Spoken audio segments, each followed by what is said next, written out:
boa noite a todos, boa noite a todas. Sejam todos e todas muito bem-vindos e bem-vindas. Hoje nós temos mais um momento de atividades que está sendo disponibilizado no cronograma da Secretaria de Educação para a Semana Temática Letiva. E hoje, inicialmente, eu gostaria de agradecer a presença de todos que estão acompanhando nós, seja professores, coordenadores, orientadores, pedagogos, gestores, todos os profissionais que fazem parte da nossa equipe da Secretaria de Educação do Distrito Federal.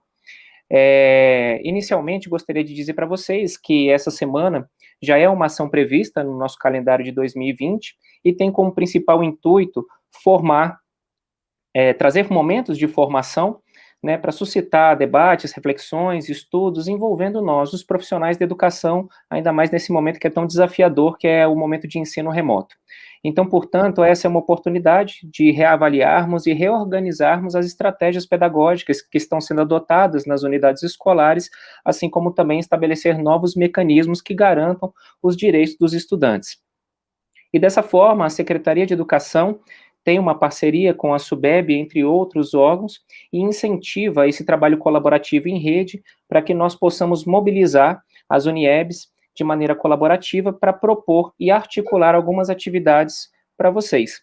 Então, hoje nós teremos um momento formativo que é voltado para o público do noturno, e nós teremos uma fala dos colegas que eu irei apresentar, focando um pouco nos documentos, no público e também na garantia de direitos, principalmente direitos humanos desses estudantes. Antes de apresentar os nossos formadores, eu gostaria então de convidar a nossa chefe de UniEB da Regional de Ensino de Samambaia, Guiana, para poder fazer uma introduçãozinha para vocês. Uma boa noite a todos e todas. É com grande satisfação que, em nome da professora Maria Elizabeth, nossa coordenadora regional de ensino de Samambaia, que a UniEB e todos nós que a compomos, desde a chefia até os coordenadores intermediários, recebemos cada profissional que aqui está, em parceria com a CRE e com a UniEB do Plano Piloto, para mais um momento de formação. Em todo espaço que eu estou, eu sempre falo que a EJA é meu primeiro chão aqui na Secretaria de Educação, foi quem me ensinou a ser professora, e é um público que eu amo e guardo não só no currículo, como também em toda a minha experiência profissional. Que tenhamos uma formação profícua, que não estejamos roubando ou furtando o tempo de vocês, mas sim que sejam momentos de trocas, de aprendizados, de ratificar aprendizados e ações que vocês fazem nesse espaço de jovens e adultos. E agradecemos bastante a Laurita e o Tomás, que vai entrar como nossos intérpretes. Agradecemos também os palestrantes e agradecemos todos e todas, mais uma vez, que deram seu sim para esse momento de formação continuada. Renata, com você.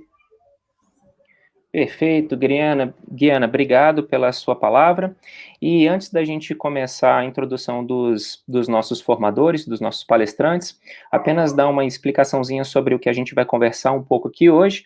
Como eu disse agora no início, o nosso foco hoje é a EJA, e nós estamos hoje também trazendo sobre esse assunto a fala voltada para direitos humanos. Então, nós vamos falar um pouquinho sobre as práticas na EJA que devemos ter para atender um público que vai desde os adolescentes até os idosos, além de estudantes que têm também restrição de liberdade ou até mesmo situação de rua. Nós iremos abordar situações sociais, econômicas, culturais, que usurpam desse público o direito de fazer os seus estudos na época proposta pela própria idade. Bem como também vamos discutir um pouco sobre os documentos e diretrizes pedagógicas direcionados para a EJA.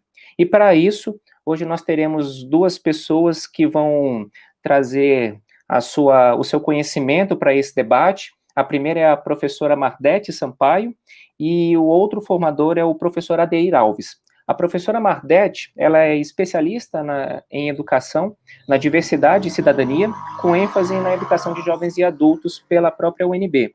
Graduada em Educação Artística pela Fundação Brasileira de Teatro, orgulhosamente habilitada como professora de Educação Infantil e do Ensino Fundamental Anos Iniciais pela Escola Normal de Brasília, também é professora da Secretaria de Educação do Distrito Federal e tem experiência como gestora. Além disso, já foi contemplada pelo Prêmio Mérito Educacional aqui pela nossa Secretaria de Educação.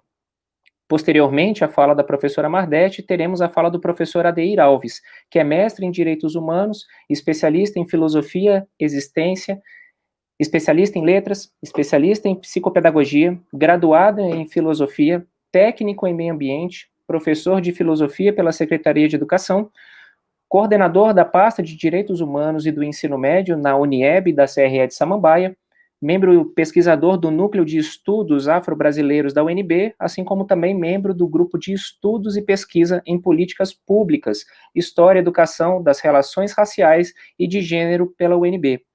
Ele também é membro da Comissão de Igualdade Racial da Ordem dos Advogados do Brasil. Dito isso, eu convido então primeiramente a professora Mardete para iniciar a sua fala. Professora Mardete, fique à vontade. Boa noite a todos, boa noite a todas, é um prazer, é sempre bom falar da EJA, a EJA é sempre o amor do coração da gente, às vezes os professores de outras modalidades, enfim, não entendem muito essa paixão que a EJA desperta, porque que quem vai para a EJA não quer sair da EJA, que ela tem, que outros não têm. Então, é sempre um prazer.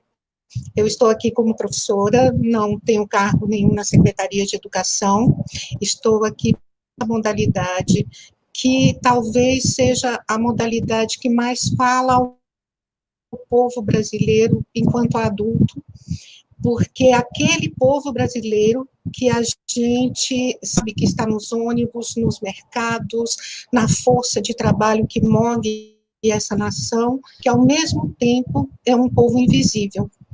Então, é um prazer, nós vamos falar dos documentos, dos avanços que a EJA tem alcançado e do perfil do professor e do estudante da EJA.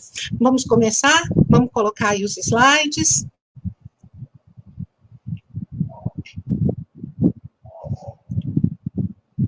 Aguardando, enquanto vocês, antes que os slides sejam colocados, então, enquanto eles são providenciados, o título dessa apresentação é Indagações sobre a educação de jovens e adultos.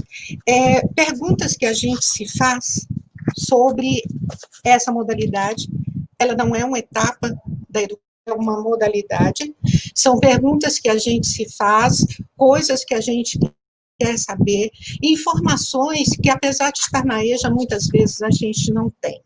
Então, vamos lá, algumas indagações. Antes delas, porém, vamos lembrar aí no segundo slide que todos somos estudantes da EJA. Não é só aquele aluno, aquela aluna, aquela estudante que está matriculado na EJA, que está estudando EJA. Nós, professores, também somos estudantes da EJA. Enquanto estes estudantes desenvolvem o conteúdo por nós proposto, fazem as atividades e aprendem o que nós temos para ensinar, nós também estamos estudando esses alunos. Que é coisa mais curiosa de se aprender, de tentar desvendar, do que o como se aprende? É uma coisa que eu tenho como uma meta, entender como é que se dá a aprendizagem, o que eu posso fazer para que ela ocorra mais rapidamente, com mais qualidade. E essa é uma pesquisa que, enfim, é uma pesquisa movida no dia a dia, presencialmente ou não. E nenhum de nós, nem o estudante matriculado, nem nós que somos professores da EJA, estamos recuperando o tempo passado, ou como alguns dizem, o tempo perdido. O tempo que passou é nosso patrimônio. É lá que estão guardadas as nossas experiências, é o nosso celeiro de vida vivida. É onde a gente guarda nossos amores, nossos ódios, nossas vitórias, nossos fracassos, nossos aprendizados, nossas experiências. Também os alunos têm esse patrimônio. Não foi um tempo que eles perderam quando não estiveram na escola, ou quando não tiveram acesso a ela, ou quando a abandonaram. Vivem, eles têm uma história para contar, eles têm uma vida vivida, experiências, às vezes riquíssimas, aliás, na maior parte das vezes riquíssimas, para quem tem interesse em ouvir, para quem tem interesse, vontade de conhecê-los. Estamos todos aprendendo. Estamos aprendendo agora, estaremos aprendendo amanhã, estaremos aprendendo enquanto vida tivermos. É isso que nos move. Pode passar o slide? Quem são, então, esses sujeitos da EJA? Poderia ter feito um perfil daqueles com gráficos e com expressões matemáticas, coisa e tal, mas eu preferi falar de gente da EJA, gente que eu conheço, gente que passou por mim e que, por alguma razão, me marcou. Não pude colocar a todos, é claro, são 20 anos na EJA, mas algumas histórias são histórias características do público da EJA. Como dessa primeira moça aí, diarista, trabalhava o dia todo, desfrutava da intimidade de gente muito rica, pela escola, ia depois para um bairro muito distante de zona rural, limpar sua casa, aguentar a chateação de marido, mas uma moça que viajou para a África, que viajou para o Chile, na companhia dos amigos e dos patrões, e conseguiu desenvolver um conhecimento que eu não tinha e ela tanto me ajudou. Na segunda imagem, a gente mostra aí um almoço, aliás, um jantar de confraternização, e além dos colegas professores que estão nessa imagem, eu tenho aquela aluna com depressão, aquela que vai e volta, cujas dores da vida são tão profundas que ela não aguenta muito tempo, mas ela volta. E temos também o sujeito alegre, falastrão, que foi estudar de dia, lá no César. Na imagem dessa senhorinha, com uma escultura do Bruno Jorge no Salão Verde do Congresso Nacional, nós temos também uma aluna que é muito característica da EJA, aquela que fica na EJA. Ela está há 6 anos na EJA. Na sala em que ela está, tem uma colega de 10 anos. Elas estão na mesma primeira etapa.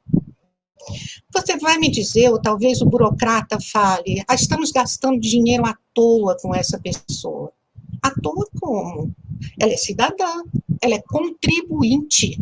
E mesmo que ela não alcance os objetivos previstos nos currículos prescritos, ela se encontra com seus amigos, ela compartilha conosco sua simpatia, suas histórias de vida, sua meiguice, e ela se sente acolhida num serviço público que acolhe mais do que qualquer outro serviço público. Quem é hospital não quer ficar lá, ninguém também quer ficar na delegacia, mas as pessoas da EJA, muitas delas, querem ficar na escola. Apesar de não cumprirem objetivos prescritos, apesar de não avançarem os estudos, estão lá, estão aprendendo. Nem sempre é aquilo que o currículo prescreve, mas estão aprendendo, estão compartilhando conhecimentos. Como esse senhor aí do lado, que trabalhou na construção de Brasília, na primeira ponte, na segunda ponte, no Congresso Nacional, e que é capaz de contar a história dessa cidade como poucas pessoas são. A última moça é uma coisa que me entristece, porque assim que ela chegou, nós verificamos que ela é de estudos. E, infelizmente, o sistema não está admitindo progressão de estudos. E aí nós temos que conviver com alguma coisa que contraria a filosofia da EJA, que é dar ao aluno a chance de progredir. E ela tinha essa condição. E ela tem que se contentar em ficar semestre após semestre para cumprir um currículo, porque o sistema não foi adaptado para aquilo que é o objetivo da educação de jovens e adultos. São sujeitos que você conhece, não é? Eles podem ter carinha, ter histórias, ter formas diferentes, não estarem exatamente na mesma etapa ou no mesmo segmento, mas você já conheceu gente assim. Pode passar o slide. Nessa segunda imagem aí, nós temos idosos, temos adolescentes, temos homens, mulheres, LGBT, temos gente adolescente, temos gente idosa, temos adultos trabalhadores, temos a mulher que teve que largar a EJA porque o mercado onde ela trabalha como um coringa, então ela pode estar de manhã, de tarde, de noite, uma confusão, e por mais que a gente diga a ela, toda vez que eu encontro eu falo isso, olha, a EJA mudou, tem condições de te atender, ela não se sente à vontade de fazer um percurso, um itinerário como ela gostaria de fazer. Tem um rapaz que teve uma doença gravíssima e só teve coragem de contar para a professora, e que foi, e ficou 2 anos em casa, e que finalmente voltou. Tem os senhores aí que chegam na EJA, não avançam muita coisa, mas são acolhidos, são vistos como pessoas que podem aprender e que podem nos ensinar. Tem essa senhorinha aí da ponta, essa senhora negra, essa senhora, ela tinha 86 anos. Ela é costureira, ela mora sozinha, ela tem algum rudimento de leitura e escrita, ela entende bem matemática, senão não seria costureira, já vendeu tudo, já se mudou para o Acre, já voltou, e quando voltou, voltou para a escola. E na última imagem, o grupo grande, numa das palestras que a gente realizou na nossa escola. O rapaz de camiseta amarela, um rapaz negro, ele me disse uma vez, professora, agora eu entendi como é que escreve, é que as palavras pequenas também contam.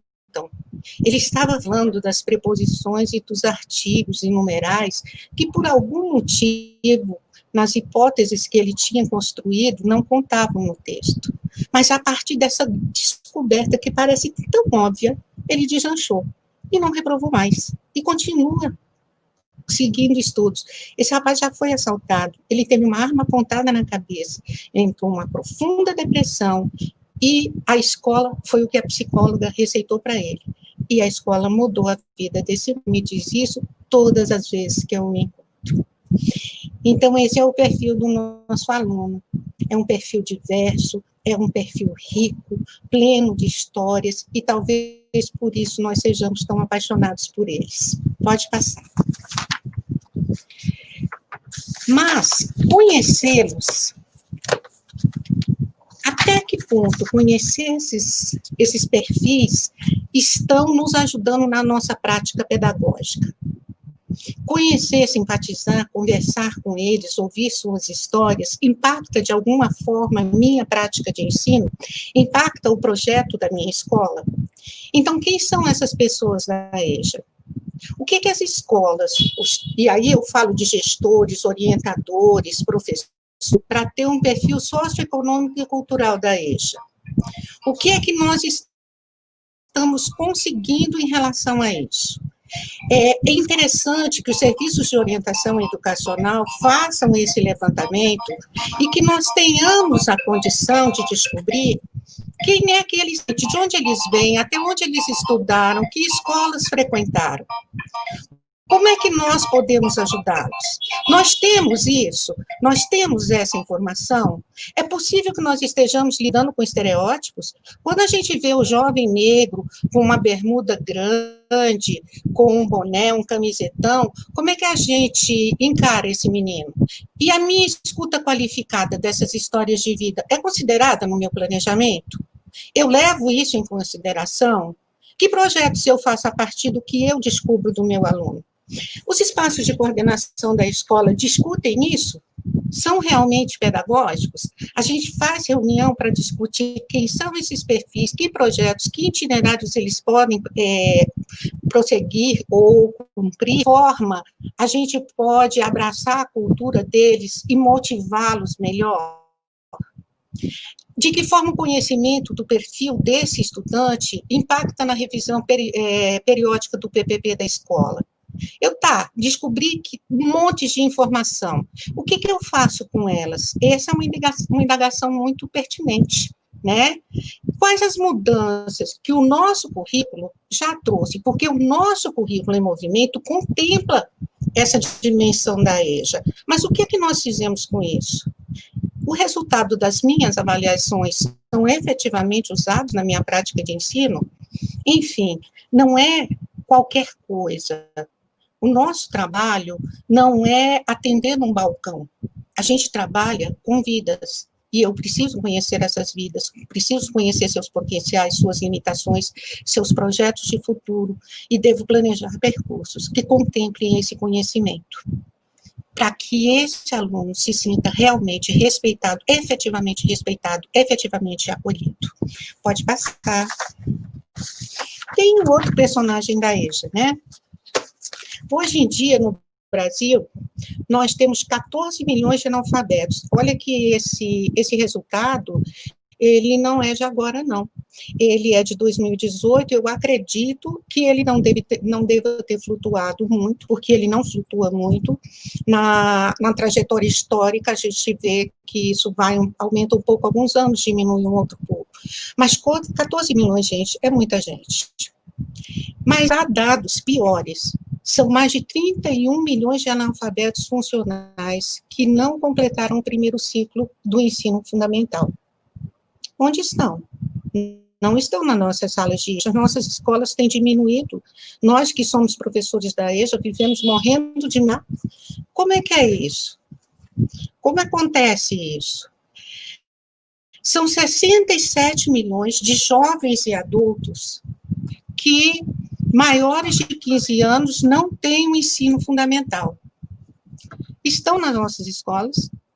60% da população do Distrito Federal que terminou o ensino fundamental não está na escola. E o pior de tudo, nas populações pretas e pardas, 15% dos indivíduos são analfabetos, contra um índice de 7% da população branca. O que isso nos mostra? Isso nos mostra a gravidade da nossa herança escravocrata. Metade de brancos para 15% de negros. Um quarto da população do campo não é alfabetizada. Na população urbana, esse índice cai para 8,4%, contra 25% da população. Esse país não é justo, nós todos sabemos disso. Mas ele fica mais injusto quando a gente tem acesso a esse tipo de dado. E a gente sabe que a gente tem aluno, que os nossos alunos estão em vários lugares, mas a maioria não está na escola. O que temos feito? Essa é uma outra indagação muito importante. O que temos feito para trazer esse aluno para a escola? O que os governos têm feito? Como é que está sendo a chamada escolar para a EJA? Nesse momento, tem um post lá no site da Secretaria de Educação, anunciando, né, que as matrículas da EJA estão abertas. Mas quem é que sabe disso? Você está sabendo? A sua comunidade está sabendo? A gente faz para saber. Enfim, essas são novas indagações. Vamos ver como é que é a característica do outro estudante da EJA? Por favor.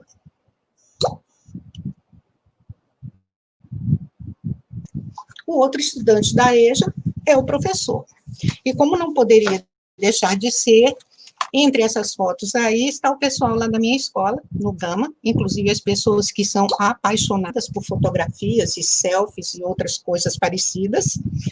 E tem a EJA prisional, e tem a EJA em diversas situações, a EJA clássica, né, em que se pega na mão da idosa e ajuda a traçar as primeiras letras. Esses somos nós. Nós também somos alvo de estereótipo. Quem somos nós? Vamos ver quem é o professor do Brasil? A pesquisa Thales, ela é feita de 4 em 4 anos no Brasil. A OCDE, a Organização para o Comércio e Desenvolvimento, tem uma parceria com o INEP, e todos os anos, todos de 4 em 4 anos, eles fazem uma pesquisa com os professores para traçar o perfil do professor no Brasil. Vamos ver, então, no próximo slide, o que essa pesquisa Thales nos informa? Olha só, na pesquisa de 2018, na pesquisa de 2014, 71% eram mulheres. Na pesquisa de 2018, esse percentual cai em 2%. Então, nós estamos diminuindo o número de mulheres e aumentando o número de homens na educação, e isso não é só na EJA. Na pesquisa do ano 2000, o percentual era de 73%. Então, a gente começa a ter um padrão realmente de queda. Somos uma categoria jovem, nem tão jovem assim. Nós temos, em média, 39 anos de idade, e 70% dos professores têm entre 29 e 49 anos. Talvez esse dado tenha levado a tão grande preocupação com a aposentadoria, né? Muitos de nós iríamos nos aposentar em breve, e aí se altera a regra. 94%, olha só, concluiu o ensino superior. Nos anos finais, essa média é de 96%. Nós sabemos que tem ensino superior e que tem ensino superior. Mas é gratificante ver como em alguns anos aumentou a taxa, o percentual de professores com graduação. Nós, professores, temos em média 14 anos de experiência, 40% de nós empregados em tempo integral, o que significa de 60%, uma grande maioria, trabalhando apenas 77% tem contrato permanente. E o Distrito Federal é uma das duas unidades da federação onde 100% dos professores são graduados. É bastante. Considere que na Bahia só 19%.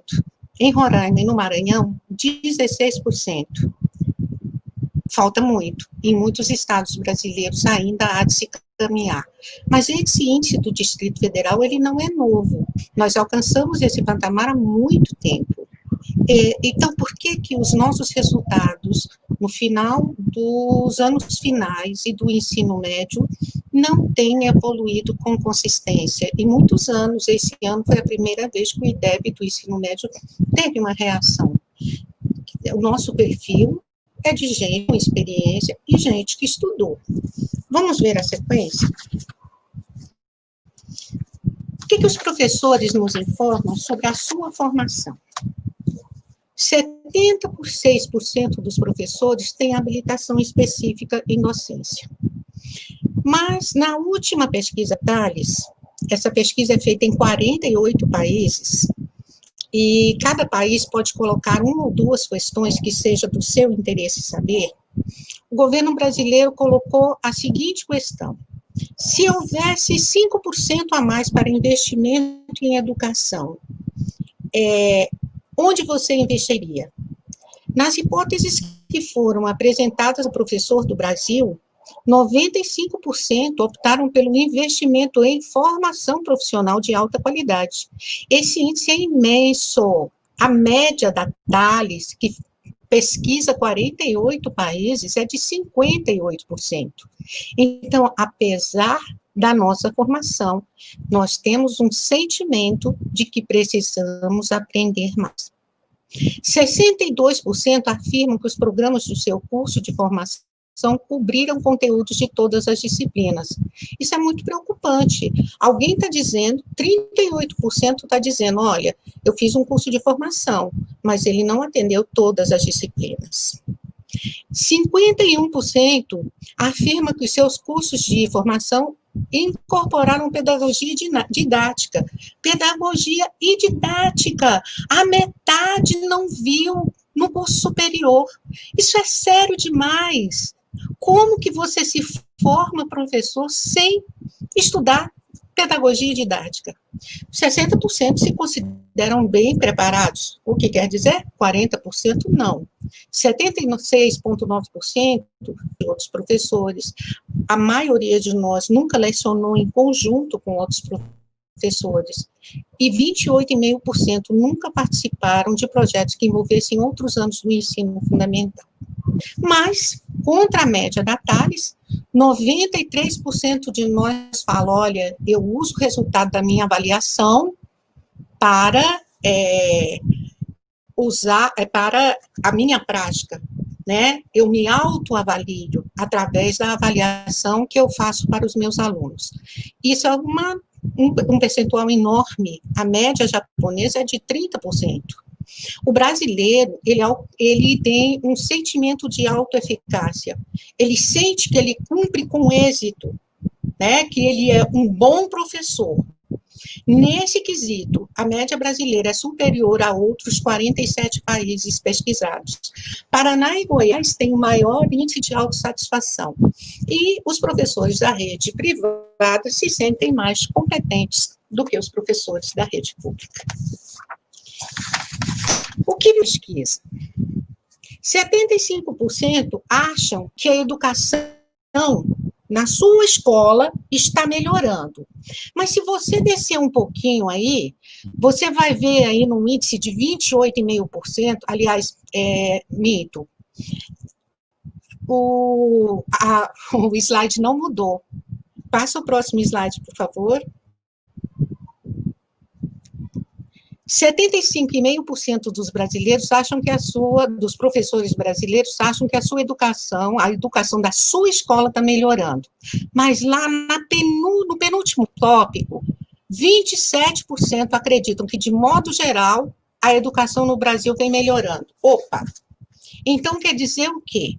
Que 73% não acreditam que, de modo geral, a educação no Brasil vem melhorando. Mas 75% acham que na sua escola está melhorando?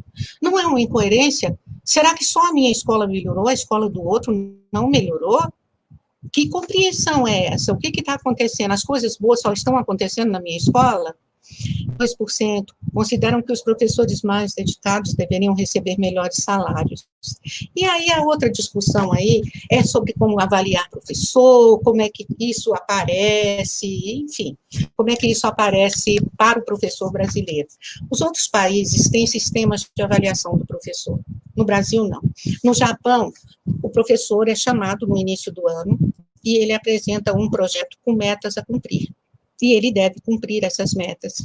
No final do ano, se ele não atinge as metas que ele mesmo se colocou, ele é chamado para dar explicações. No Chile, o sistema de avaliação é muito mais rigoroso, ele inclui portfólio, gravação de aula, entrevista com examinadores, autoavaliação. No México, quando foi proposto, que teve até morte. No Brasil, nada avalia o professor, a não ser o senso comum. E o senso comum e a imprensa nem sempre nos é favorável. Nós estamos vivendo isso agora, nesse momento que nós estamos, entre aspas, recebendo sem trabalhar. Pode passar. Então, é esse o aluno, é esse o professor. Como é que isso aparece na educação de jovens e adultos e onde a gente ainda pode avançar? Pode passar para o próximo slide. A nuvem de palavras mostra bem a diversidade da EJA. A EJA no Distrito Federal, ela tem avançado e, inclusive, tem servido de modelo para outros sistemas de ensino. Aí, o professor do primeiro, segundo, terceiro segmento, o segmento de aulas presenciais, ele fica assim, mas eu não senti muita diferença, não. Do que ela está falando? É porque a EJA não se resume a esses três segmentos. A EJA é mais. Existe uma EJA profissionalizante, existe uma EJA combinada, que é semipresencial, né? Existe uma EJA integrada, que é profissionalizante, o aluno faz um roteiro acadêmico e também faz uma profissão. Existe uma EJA interventiva, que atende alunos com TGD, com TEA, com DI. Existe uma EJA à distância com centenas de alunos. E o sistema prisional tem um grupo que é um grupo de excelência. Inclusive, agora, nesse momento, o sistema prisional está trabalhando com cadernos impressos e é um sucesso.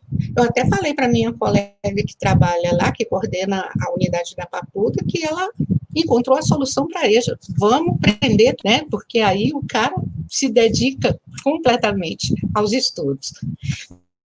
Vamos passar para frente? O que diz a legislação? A legislação diz que a responsabilidade do Estado, o ensino fundamental obrigatório e gratuito, nem sempre isso incluiu a EJA.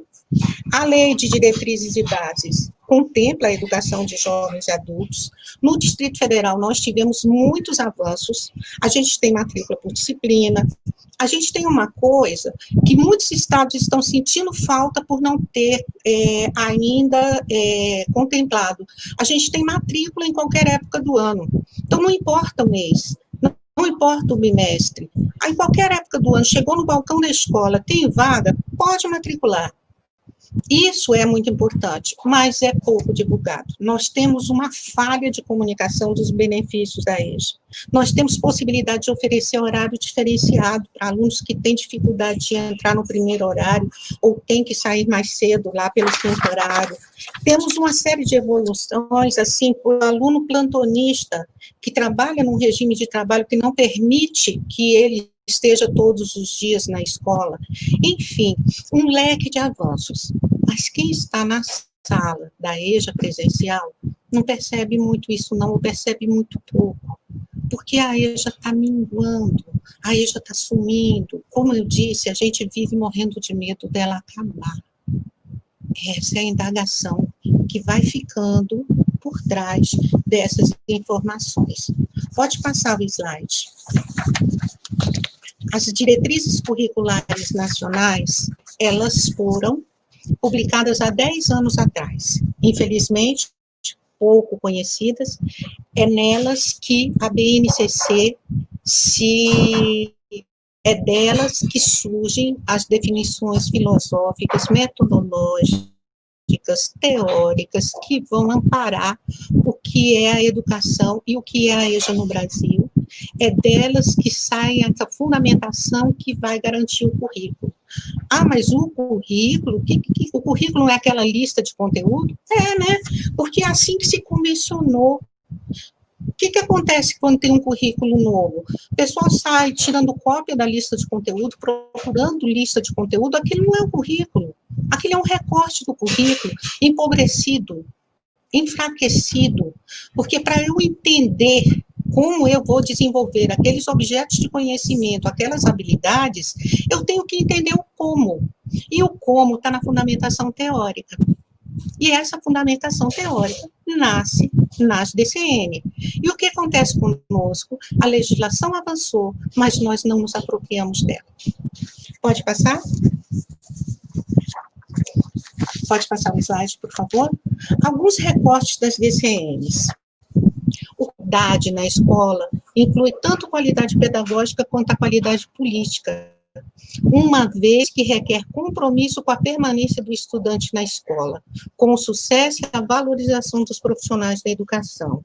Isso está lá na TCN, isso foi escrito e foi aprovado e virou lei. Tá bom, mas acontece mesmo? Quantas vezes o nosso aluno é expulso da escola? Quantas vezes, no currículo oculto, cria condições para que ele não permaneça na escola? Até que ponto os profissionais da educação são realmente valorizados? Nós somos a categoria de ensino superior que pior ganha. Nós somos, entre os outros países do mundo, onde o professor recebe os salários, não somos valorizados mais pela sociedade, até já fomos, né? Hoje em dia, a sociedade mais duvida do que acredita em nós, então os governos podem fazer o que quiserem, porque não haverá uma resposta da sociedade, é isso. E, principalmente, e ainda também existe a situação da valorização nos lugares onde a gente trabalha. O que é a EJA? A EJA é um pedaço, não estou falando da escola A, B ou C, mas a EJA normalmente é um pedaço esquecido da escola. Eu conheço escolas, o diretor nunca foi no noturno. Ele tem uma pessoa da sua confiança que faz as coisas, mas ele não vai. Ele não se envolve com a EJA, não se envolve com o pedagógico. Como é que eu posso dirigir uma escola se eu não me envolvo com o pedagógico? Eu não estou dirigindo um supermercado, nem uma obra de engenharia. Não estou dirigindo uma empresa de transportes, eu estou dirigindo uma escola.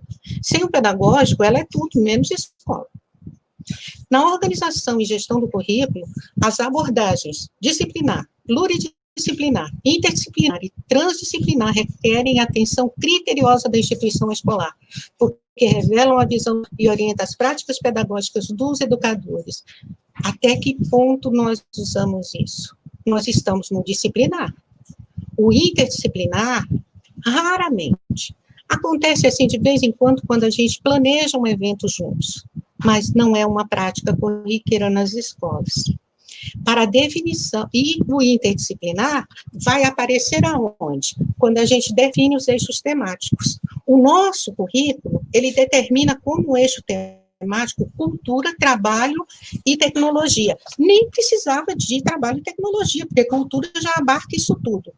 Mas nós estamos trabalhando isso, estamos dirigindo, desenvolvendo o nosso currículo nesse sentido, ou acontece assim quando tem uma feira cultural, uma festa, sei lá. Nós estamos nos organizando em torno dos eixos temáticos, em torno, por exemplo, dos temas contemporâneos transversais, que também estão contemplados na BNCC, ou, como sempre, a escola tradicional está dando de goleada. Pode passar.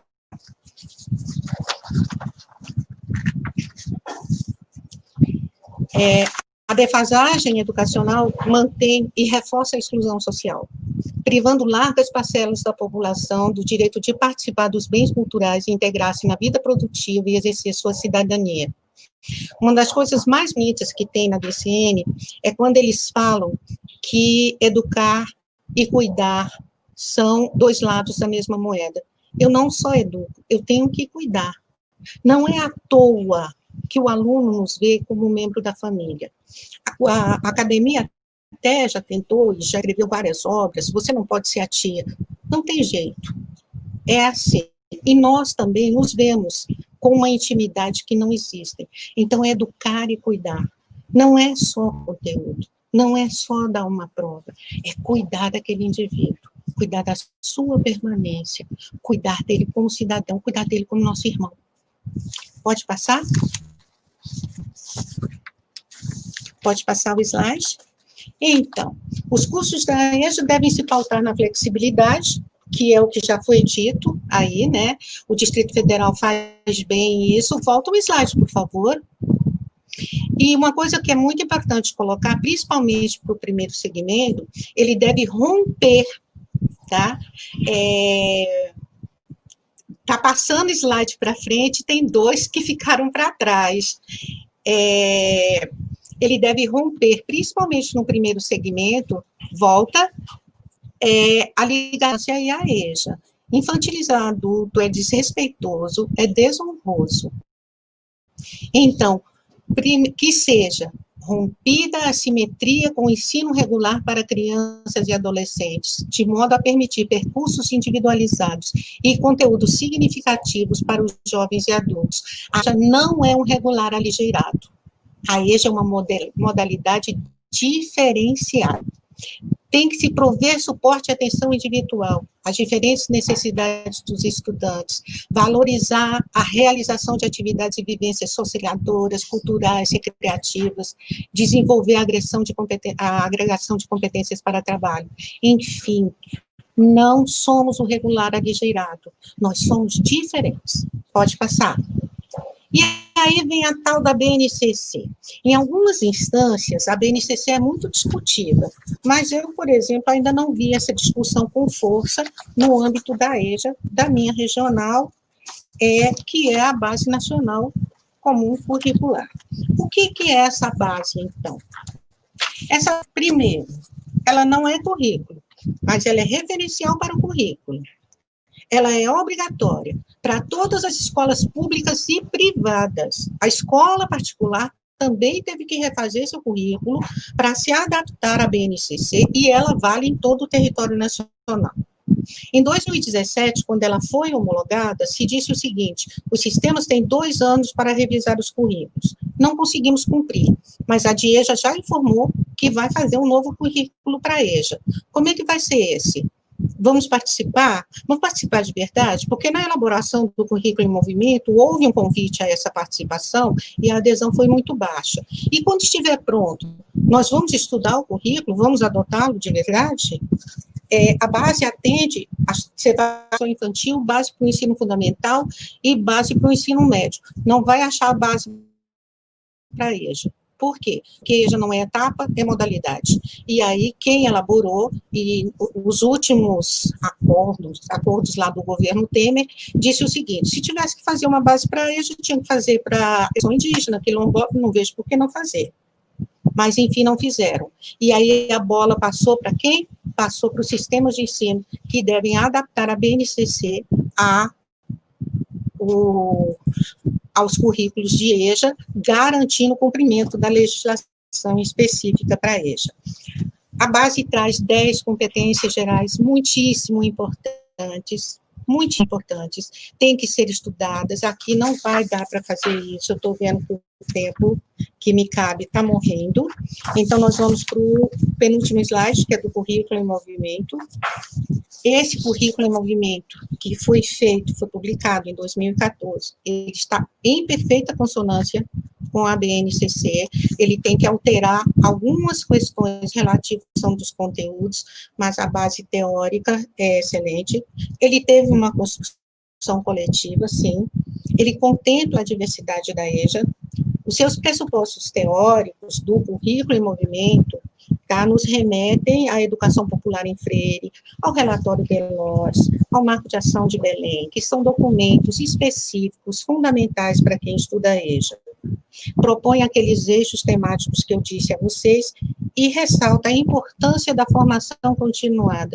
Eu espero, sinceramente, que quando houver um novo currículo, nós tenhamos um curso obrigatório sobre currículo. E aí, para finalizar, no último slide, por favor, Renato, Mariana, eu não sei quem é que está movimentando os slides, o último. Os outros eu já fiz sem que... O último slide. Esse. Perguntas que não querem calar. Quando e como a gente vai se apropriar das diretrizes comuns nacionais, das DCNs? Quando e como a gente vai se apropriar da BNCC? E das diretrizes operacionais da EJA. A Secretaria acabou de publicar as diretrizes operacionais da EJA, está lá disponível no site da Secretaria, apresenta inúmeros avanços, mas o sistema do Educar, por exemplo, não contempla a avaliação que as diretrizes preconizam. Então, a gente fica assim, o governo constrói documentos e ele mesmo não as cumpre. Em várias situações isso aconteceu durante essa fala. E a última e principal pergunta: quando finalmente nós vamos ser capazes de superar a pedagogia tradicional? Lembram do Belchior? Ainda somos os mesmos e vivemos como os nossos pais? Então, a gente ainda somos os mesmos e ensinamos com os nossos professores, que aprendemos deles e continuamos nessa fragmentação de disciplina, nessa falta de contato, nessa falta de trabalho em equipe. A EJA tem o potencial de fazer o diferente, e eu espero, sinceramente, que a gente o faça. Muito obrigado. Encerro aqui a minha fala, passo para o meu colega, e mais tarde a gente conversa. Valeu.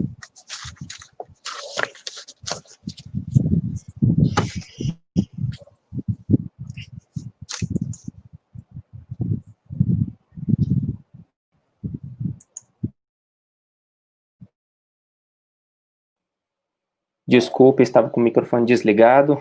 Gostaria agora de agradecer a professora Mardete pela fala. Muito obrigado por ter participado e trazido os seus conhecimentos e compartilhado conosco essas informações. Aproveito agora, então, para convidar o nosso colega professor, Adeir, para proferir a sua apresentação. Por favor, Adeir, fique à vontade. Boa noite a todos, boa noite a todas. Então, como já foi a filosofia do trabalho do ensino médio, eu não tenho conhecimento diretamente com a EJA, mas estou sempre permeando, né, esse diálogo que está aí no caminho da EJA, né? Então, eu saúdo a cada um de vocês, a cada uma, né, que nessa noite está acompanhando aí a nossa reflexão. Espero poder somar um pouquinho. Então, o meu local de fala ele é esse, né? Não apenas como professor, mas como um homem negro, bélico, que fez o curso de ensino médio, né? Alguns anos finais de tal, não tinham um nono ano, e algumas séries também do ensino médio como supletivo. Então, hoje, o supletivo ele não é tão habitual mais na rede pública, né? Mas, pelo menos em Minas Gerais, onde eu fiz a educação básica, foi lá que eu realizei o supletivo. E o supletivo, ele tem aquele caráter também, o teve, na rede pública estadual, onde eu estudei, em que os sujeitos retardatários, né, que ainda estavam matriculados na escola, em vias de reprovação, né, em vias de acumular ainda mais fracassos escolares, eles eram compelidos a fazer o supletivo. Né? E foi assim, então, que eu concluí a educação básica. E, de outra forma, também eu vou dialogando com a EJA, porque, enquanto eu estava em formação em filosofia, e depois também de formado em filosofia, antes de atuar como professor, eu fui educador social, onde trabalhava como educador de adolescentes e jovens, né, aprendizes do Centro Salesiano de Apoio ao Menor, em Belo Horizonte, Minas Gerais, e depois aqui em Brasília. Né? Então, fiquei aproximadamente aí uns 5, 6 anos trabalhando como educador social. Então, eu observava que esse público que estuda, esse público que tem um certo fracasso escolar, é o público que enfrenta dificuldades em virtude do trabalho, né? Então, eu sempre fui crítico do trabalho, que aqui em Brasília chama-se de estágio, os alunos que fazem estágio, né? Então, eu estou falando de um público jovem, não estou falando ainda da EJA. Mas eu estou contextualizando para poder dizer que, em virtude de diversos fatores não escolares que atravessam esse público, é que então nós vamos ter um número muito grande de pessoas que mais tarde vão procurar a EJA. Bom, e essa análise que eu farei é à luz dos direitos humanos, né? A Mardete fez uma apresentação do perfil desse público da EJA, apresentou número, apresentou dados, e eu gostaria de fazer uma contextualização histórica e nos fundamentos dos direitos humanos, para que nós possamos ter uma compreensão histórica, política, sociológica de onde que vêm esses sujeitos, né? Então, essa é uma pergunta balizadora dessa nossa reflexão. De onde que vem esse público da EJA? Pode dar prosseguimento, por gentileza? E a primeira pergunta é essa, né? À luz dos direitos humanos, o que é a EJA? Então, não fiz nenhum aprofundamento em documentos, né? Mas intuitivamente, desse modo que possa evocar reflexão, foi que eu trouxe essas respostas, né? São 3 respostas para essa mesma pergunta, e a primeira delas é que uma política educacional que oportuniza a um grupo de pessoas vulnerabilizadas o acesso à educação. Então, esse público da EJA são alunos que passaram por algum tipo, ou estão passando, ou estão sujeitos a uma ou múltiplas vulnerabilidades, né? Como, por exemplo, de pobreza, pobreza material, pobreza cultural, né? Violência, às vezes também uma interrupção dos estudos em virtude de um envolvimento com criminalidade, de tanto ser vítima ou quanto um autor, né? Então, são diversos contextos, como alunos também que são filhos de imigrantes, que transitam pelo Brasil. Nós mesmos que somos de periferia, falamos desse local de fala, sabemos que uma grande parte das pessoas de baixa renda moram de aluguel, então eles mudam muito de casa, mudam muito, e o fato de terem que mudar, às vezes, em virtude do trabalho, ter que mudar para um outro ambiente, isso acaba condicionando sobretudo o vínculo dele com a escola, né? E como a Margarete falou muito bem, às vezes por falta de informação, de instrução também, às vezes as pessoas acabam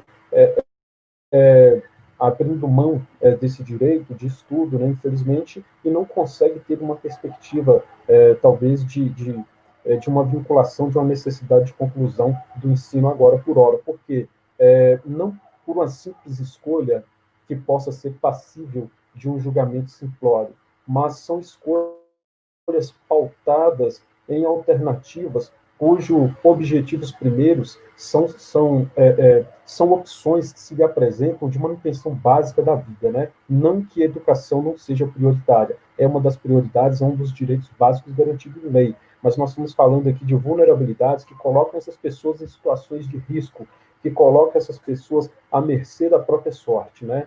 Então, são esses condicionamentos que vão fazendo com que a educação ela vá, de uma certa forma, se postergando e colocando essas pessoas em uma situação, em uma nebulosa, né?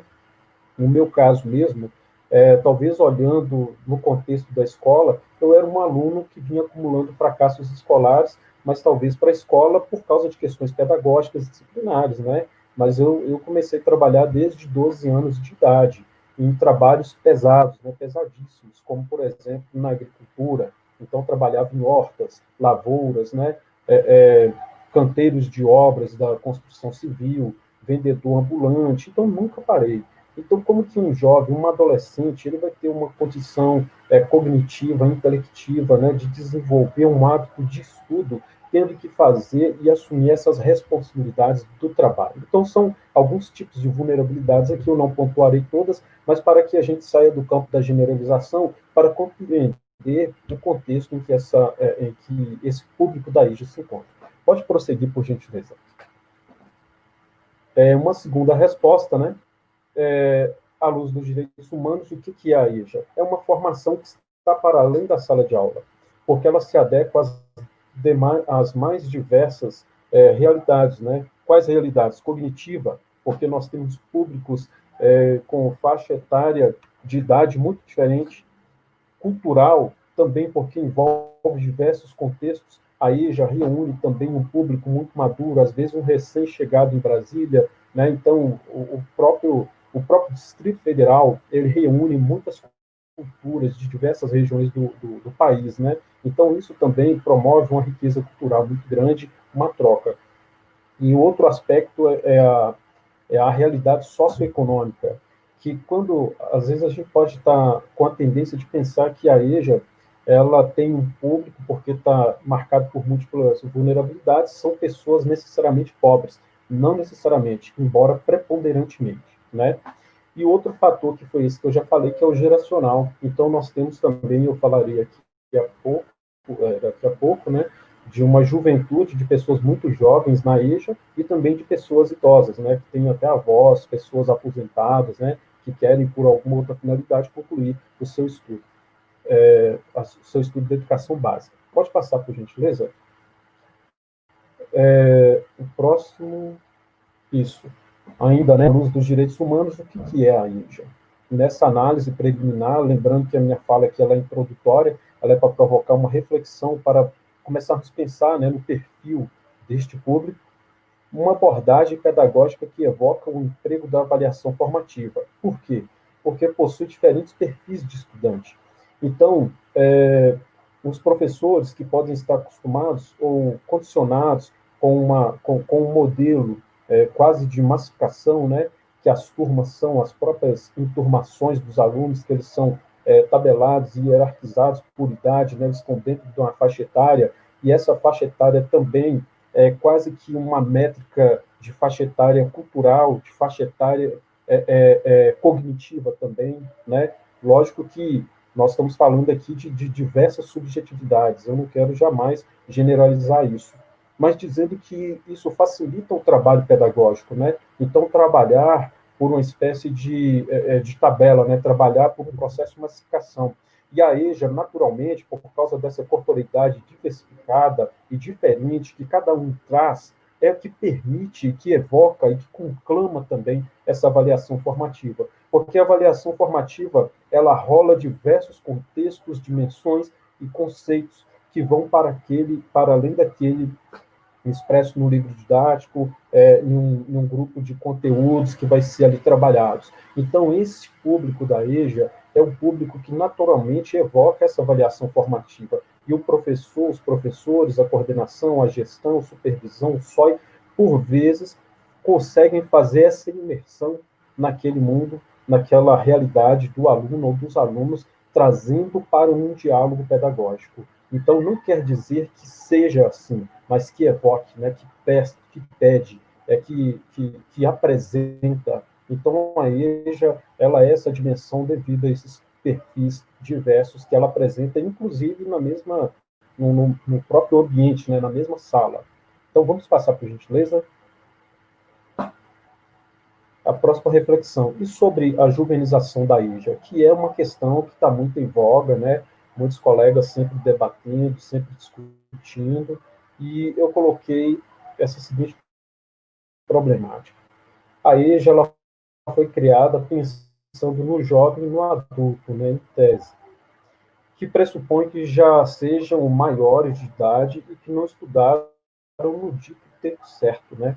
Então é bom que a gente tenha essa, pressupondo já esse conceito basilar, é que nós também fazemos essa distinção geracional, como se a EJA ela tivesse um critério prioritário que pessoas já bem adultas, que estão no mundo do trabalho, né? Suponhamos que já se fosse bem dentro da EJA. Pode passar, por gentileza. E ainda, acerca da ação da EJA, pergunto, né? Pode passar, por gentileza, isso. A juvenização da EJA, ela não é um problema, né? Eu não vejo como problema, mas sim como um dado. Então, o dado, ele tem esse caráter. Pode voltar, por gentileza, passou do... Volta um slide, por favor, Leandro. Então, quando nós falamos que a juvenização ela pode ser um problema, isso pode ser um equívoco, porque ela tem uma qualificação, e isso já é uma avaliação, né? Então, eu vejo a juvenização como um dado. O que esse dado poderia revelar? O que esse dado poderia dizer? Né? Que, diante do fracasso, né, escolar no ensino regular, os alunos muito jovens, eles optam pela EJA ao invés de uma possível evasão de uma provável reprovação ou de uma futura desistência. Eu, como professor mesmo do ensino médio, né, de filosofia, só trabalho com ensino médio, e na condição também de supervisor pedagógico em uma escola de Samambaia, eu via isso direto. Aqueles alunos que vinham acumulando repetições, que passavam por alguns problemas de disciplina, ou mesmo arrumavam emprego, ele abria mão, né, do ensino regular naquele momento, e falou assim, não, se der qualquer problema, se eu reprovar, não tem problema, eu vou entrar para a EJA, eu só vou esperar da idade mínima para poder entrar para a EJA, né? Então, a EJA não é uma escolha negativa, é uma das melhores escolhas diante de um mundo de fracasso no qual ele está enfrentando, né? Então, é importante que se veja e se potencialize essa opção, porque o aluno estando ali, talvez ele nem tenha aquela consciência tão profunda de que aquela escolha que ele fez é boa, precisa ser valorizada e precisa ser amparada e dado todo um suporte, né? Pode passar, por gentileza. E essa juvenização da EJA, né, o que ela demonstra? Demonstra que esse segmento ele age, né, esses alunos, essas alunas, agem com essa inteligência tática de adaptação. E assim ele caracteriza o espaço da EJA como uma forma possível de sucesso. Então, não necessariamente como uma facilidade. Às vezes a gente costuma falar porque ele não quer nada. Não, ele quer alguma coisa. Né? O fato de ele estar ali já demonstra uma opção. Ele fez uma escolha que faculta ele obter sucesso e não necessariamente obter facilidades, né? Porque obter facilidades significa um trabalho sem esforço. E só o fato de sair de casa, de estar ali, de cumprir obrigações, de cumprir deveres, de cumprir tarefas, de cumprir demandas, significa muito mais uma vontade de obter sucesso, né? Vamos passar, por gentileza. E ainda sobre a juvenização, né? Eu concluo que chegar tão jovem, concluo essa parte, né? Que chegar tão jovem na EJA não representa necessariamente somente uma opção pela facilidade, mas demonstra, acima de tudo, uma alta capacidade de resiliência, que é um aluno, né, que se mantém e que é capaz de ir e de prosseguir, porque o caminho, ele pavimenta para ele possibilidades de sucesso. Este público precoce, estando exposto ao fracasso escolar, né, ele vê a EJA como uma adaptabilidade que ele não conseguiu no ensino regular, que ele estava à mercê, ele não se enquadrava na massa, ele não se encaixava, né? Inclusive, até mesmo com base nessa experiência negativa, né, que eu via como negativa das reprovações na educação básica, eu me sentia inapto, né, para uma formação, para uma faculdade, para uma graduação, né, até chegar onde cheguei hoje. Então, observe, o próprio espaço massificador que vai produzindo, ele vai proporcionando ao sujeito ter sobre si essa negatividade, assim, a escola não é o meu mundo, a educação não é o meu mundo, né? Então, enfrentar esses fracassos já é um sucesso para esse aluno. Pode passar, por gentileza, Leandro? E vão me ajudando a controlar o tempo aí, viu? Depois, se tiver faltando 5 minutinhos aí, me avisem, né? Ainda sobre a juvenização, né? Eu concluo essa parte da juvenização, agora por fim, que se esse aluno não for para a EJA hoje, que tem a idade mínima, essa juvenização, se ele não for hoje, ele vai amanhã. Amanhã, que eu digo não necessariamente amanhã, mas em um tempo cronológico, né? Ainda incerto, mas ele será o público de amanhã. Né? Então, significa que a EJA está sendo uma antecipação de uma postergação de mais vulnerabilidades a que este sujeito está exposto. Pode passar, por gentileza? Isso. E de onde que vem esse público da EJA? Né? Quando a Mardete estava falando de dados, quando ela estava falando algumas estatísticas, eu fiquei bastante impressionado e me veio essa reflexão, né, de onde que vem esse público. É um público diverso, é um público, né, que tem diversas características, né, é um público multiforme, e a própria EJA está presente em escola formal, aquela escola regular, como profissional também. Então, esse público vem de um grupo de pessoas vulnerabilizadas pela pobreza material e pela pobreza cultural, pela violência que o vincula a uma série de insucessos. Porque, às vezes, quando nós vemos o aluno, nós vemos um sujeito dentro de um prisma pedagógico, né? E dizemos, é um aluno bom, é um aluno engajado, é um aluno fraco, é um aluno forte, é um aluno interessado, é um aluno desinteressado. Então, a nossa visão, ela está sempre condicionada no nosso local de fala enquanto professor, né? Então, a EJA, de uma certa forma, ela possibilita pensar a amplitude existencial desse sujeito, né? Um sujeito trabalhador, um sujeito que tem uma vida, um sujeito que tem um histórico que precisa ser compreendido. Vamos passar, por gentileza? E ainda sobre essa pergunta, né, de onde que vem o público da EJA, eu recorri a Pierre de Bourdieu, onde ele vai falar que a pobreza econômica e a pobreza cultural não se dissociam. Então, isso é muito importante, porque quando nós estamos falando de que o aluno da EJA é um aluno que esteve imerso, né, em uma situação de vulnerabilidade econômica, mas talvez não necessariamente naquele presente, mas foi a pobreza que, em algum momento, retirou dele as possibilidades de um estudo no tempo certo ou regular. Eu não gosto desse termo tempo certo, porque dá a impressão que não está no tempo certo pressupõe estar no tempo errado. Você está no tempo errado. E estar nesse tempo errado já pressupõe também uma negatividade, uma desqualificação, né, de que aquele ali seja um espaço de construção pedagógica efetiva e válida. Portanto, quando nós falamos, então, né, o que Pierre de Bourdieu traz, de que a pobreza econômica e cultural ela não se dissocia, isso é verdade. Porque se nós não temos um capital econômico, como que nós vamos poder fazer aquisições, né? Vocês conseguem ver aqui, atrás de mim, diversos livros, né? Quando eu cheguei para esse apartamento, há uns 7 anos atrás, e reservei um dos quartos para ser uma biblioteca, as pessoas ficaram espantadas, porque parece que não faz parte desse arcabouço, desse contexto, né? Nossa, quanto luxo, reservou um quarto para uma biblioteca. Isso significa que é um capital cultural, né? Isso daqui é um cofre. Eu não gosto de utilizar essa linguagem econômica, né, e mercantil para falar de conhecimento, que não é mercantilizável, pelo menos numa perspectiva filosófica na qual eu milito. Mas esse capital cultural.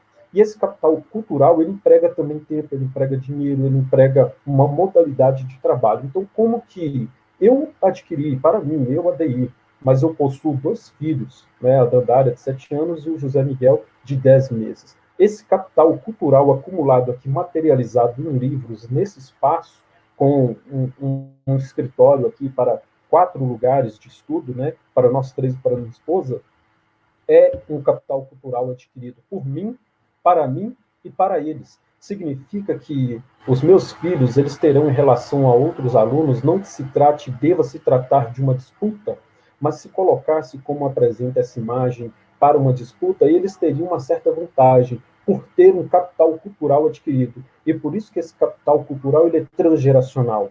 Então, desfaça aquela ideia meritocrática de que, se você esforça o suficiente, você chega. Não, porque ninguém trabalha mais do que o aluno da EJA. Ninguém trabalhou mais do que o aluno da EJA. Ninguém trabalhou mais do que os pais dos alunos da EJA. No entanto, eles nadaram e permaneceram praticamente no mesmo lugar. Por quê? Porque não possuem um capital econômico agregado, acumulado transgeracionalmente pelos seus pais e pelos seus avós. Então, é importante que nós tenhamos essa compreensão, né? Que quando nós falamos assim, tal aluno não quer nada, tal aluno não quer nada, não, ele está querendo sim. Certamente ele está querendo, ele está fazendo uma boa opção. Só que nós temos que compreender que o capital cultural também é um condicionamento disciplinar, né? Porque quando a minha filha ela vê a mim e a mãe dela ocupado uma boa parte do seu tempo nesse espaço de silêncio, né? De tranquilidade, devotado aos estudos, poxa, isso é um capital cultural, não é verdade? Diferentemente de mim, que aos 12 anos de idade, eu estava em cima de uma bicicleta para pedalar a 7, 8 quilômetros para ir trabalhar, né? E retornar para casa, e depois pegar essa bicicleta e andar mais 3, 4 quilômetros para ir estudar. Então, quais condições de estudo, de aproveitamento eu vou ter, né? Sendo que o meu corpo estava exposto ao sol e a trabalhos pesados e salários irrisórios e informais durante todo o dia.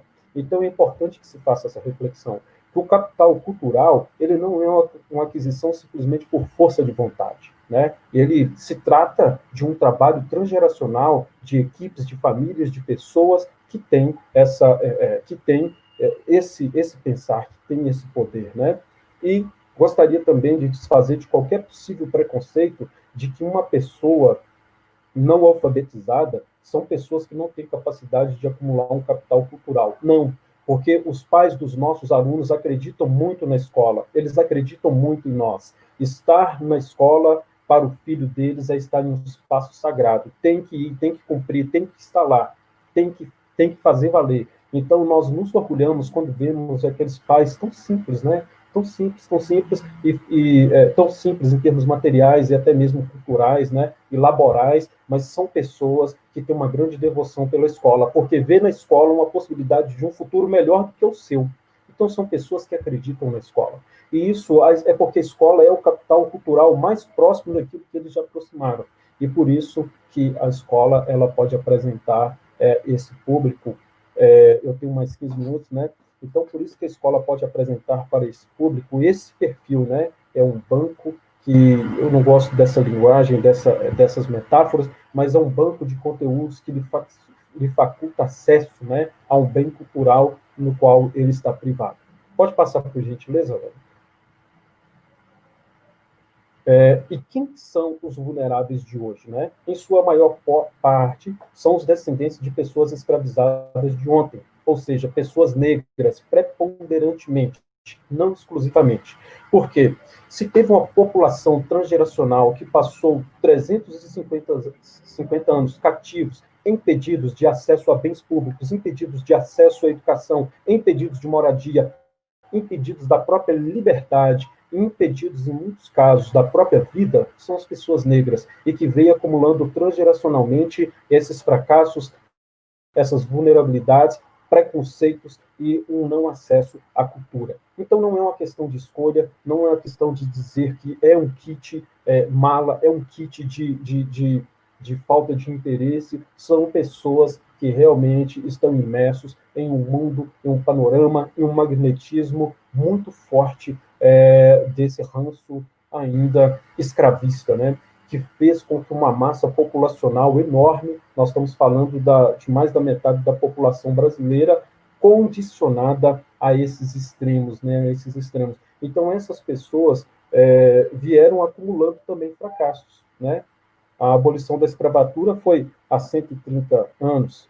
Então, quer dizer que se a abolição da escravatura foi há 130 anos, os meus avós, os meus bisavós não tiveram acesso pleno à escola. E isso não cessou a falta de acesso aos bens com a abolição da escravatura. Então, eu vou apresentar aqui para vocês uma fala de 1940 do ex-ministro Oliveira Viana, ele, na figura de homem do Estado, o que ele dizia acerca das pessoas negras? Pode passar, por gentileza. Então, o que Oliveira Viana diz, né? Consultado sobre o projeto, Oliveira Viana afirmou: também sou contra a imigração de quaisquer outras raças que não as raças brancas da Europa. Devemos muito ao negro, mas sem dúvida teria sido infinitamente melhor que eles não estivessem constituído um dos grandes fatores de formação da nossa nacionalidade. Então, quem está falando aqui é um ministro, um ministro de Estado, né? Oliveira Viana. Então, isso em 1940, quantos anos tinha após a abolição da escravatura? Quase 60, né? Então, nós estamos falando aqui de pessoas, de negros livres. Que país é esse que enfrenta uma parcela da sua sociedade dessa forma, né? Ah, daí, mas isso pode ser apenas uma fala. Não, isso daqui vai de encontro aos dados apresentados. Quando nós falamos que a maior parte da população sendo negra, é a maior parte da população entregue à pobreza e às múltiplas vulnerabilidades. Não pode ser apenas uma coincidência, né? Foi uma estratégia de Estado, né, de um extermínio dessa população, lhe negando acessos e direitos. Pode passar, por gentileza. Quando se trata também do acesso à terra, que é um maior bem. As terras, elas foram entregues, né, a lei de terras, desde a Carta de Lei de 1809, que vem passando por sucessivas reformas, né? Desde aquele período também já era falado que as terras devolutas, os comendadores, eles poderiam destinar quem quer que fosse, quem que eles quisessem, menos que essas pessoas fossem quem? Negros, pardos ou mestiços, né? Que são os mulatos, pardos ou mestiços. Então, essa terra era destinada apenas a colonos brancos. Então, é um país que foi feito somente para brancos? É isso que nós precisamos enxergar e perceber, que esse patrimônio cultural ele vem sendo construído por uma parcela da sociedade apenas, né? Vem sendo construído pelo Estado para uma parcela, para um segmento da sociedade, enquanto que a outra ela foi excluída, foi naturalmente excluída, né? Pode passar, por gentileza. Quem são as pessoas negras, né? A população negra ela teve uma presença sistematicamente negada na escola. Negaram condições objetivas e materiais que facultassem aos negros recém-egressos do cativeiro e seus descendentes um projeto educacional. Então, essas pessoas foram impedidas, né, de ter acesso à educação, como de Silva e Araújo. E, segundo estes mesmos autores, né, essas restrições geraram prejuízos econômicos, políticos, à população negra. Então, quando nós vemos os dados que a Martete fala, esses dados eles têm um porquê, porque senão a gente pode, inclusive, reforçar um preconceito de uma meritocracia, basta um pequeno esforço, significa que o negro ele nunca se esforçou? Se tem alguém que se esforçou nesse país, foi a população negra, que mais se esforçou, né? Em termos corporais mesmo, de doação de uma força, de uma energia, né? De um trabalho estrondoso para a construção deste país. Pode passar, por gentileza? E quem que são as pessoas negras, né? Pretos e pardos são negros. Então, conforme o IBGE, eu trago mais aqui alguns dados, né, com base no IBGE de 2016, as pessoas negras são aquelas que têm 5 vezes maior chance de analfabetismo. Então, quando nós falamos desses tantos milhões de analfabetos, preponderantemente negros, né? Então, o número de negros analfabetos é superior ao de brancos analfabetos. Apenas uma em cada pessoa com ensino superior é negra. 70% das pessoas que vivem em extrema pobreza são negras. Pode passar, por gentileza. 70% das pessoas que dependem do SUS são negras. A cada 12 minutos, uma pessoa negra é assassinada no Brasil. Nas regiões de São Paulo, no Rio, né, 7 em cada 10 pessoas morrem nas operações policiais, né, que são pessoas negras. 75% da população carcerária é negra. A representação negra nos poderes, né, legislativo, executivo, judiciário, é quase inexistente. Então, nós estamos falando desses dados, que eles não são dados, assim, casuais, né? São dados que foram fruto de construções de um Estado que tinha por finalidade o extermínio dessa população, né? E não só extermínio, mas também um embranquecimento da população. Tá? Então, essas duas políticas, elas vieram sendo carregadas antes mesmo da abolição da escravatura. Pode passar, por gentileza. Quantos minutos eu tenho? 10 minutos, não é isso? Conforme o IBGE ainda de 2016, né, 205 milhões de pessoas no país, e dessas 205 milhões, né, quase 91% branca, e 95% é parda, 16%, aliás, estou falando de milhões, né, 16 milhões são pretas. Então, totalizando aí, né, 112 milhões de negros no Brasil.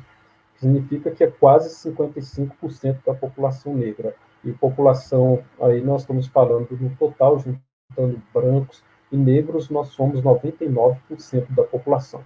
Então, sem desprezar, obviamente, nas outras etnias, os outros povos, como ciganos, indígenas, que é uma grande parte, né, também das minorias raciais, é importante que se fale em termos de número.